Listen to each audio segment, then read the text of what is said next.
It started with a dare.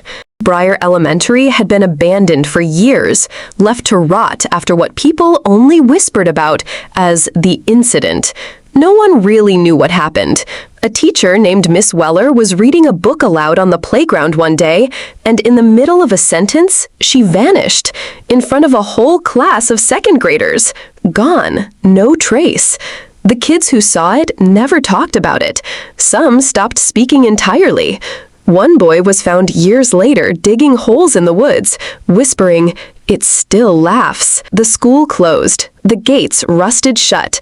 But that didn't stop Lena, Max, and Julian, the self-named Scare Nothing crew, from sneaking in one night with flashlights and a dare. "First one to find something cursed wins," Julian said with a grin.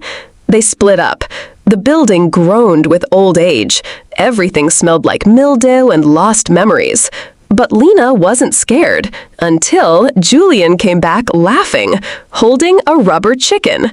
Its rubber was yellowed and rotting. One eye was melted. The skin sagged like it had been wet for years. "Check this out," Julian grinned. He squeezed it. It didn't squeak. It screeched. A disgusting, wet noise, like something choking on blood. All three froze. Julian laughed nervously. Things busted. He kept it anyway. That was his first mistake. That night, Lena dreamed of a shape standing in her room. It was tall, wrong, boneless. Its neck stretched and twisted like a rope. In its hand, or part of its hand, was the rubber chicken. Its eyes didn't blink, but they moved. And then, in a breath that felt too close, knock knock. She woke up gasping. Next to her pillow, a single rubber feather. Julian didn't come to school the next day. Max texted her. He left the chicken on my porch, no note, just sitting there, watching me. That night, Lena called him. Max sounded broken. "I threw it out. I lit it on fire. It screamed, Lena. It said my name." He started crying. "It told me I was next." 3 days later, Julian was found in the woods. Neck broken. Eyes missing. No blood. No signs of a struggle. No chicken. Lena went to Max's house that night. His window was cracked open. She climbed in. Max sat in the corner, eyes red, knees pulled to his chest. "It talks when I blink," he whispered. "It's been asking me if I want to laugh." Then she saw it. The rubber chicken perched on his desk, still, upright, facing her. Its eyes were wrong now, wet, alive. Max turned to her slowly. It said, "The punchline is mine." The chicken's mouth peeled open into a slit, revealing a line of tiny, human-like teeth.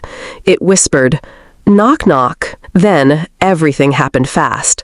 The lights burst. Lena tried to grab Max, but he screamed, stiffened, then fell limp. The chicken was on his back. Crack! His body hit the floor. The chicken turned its head toward Lena, slowly, the mouth still grinning. She ran. She didn't run to the police. She didn't flee town. She ran home. But it was already there, sitting on her kitchen counter, waiting. Knock, knock.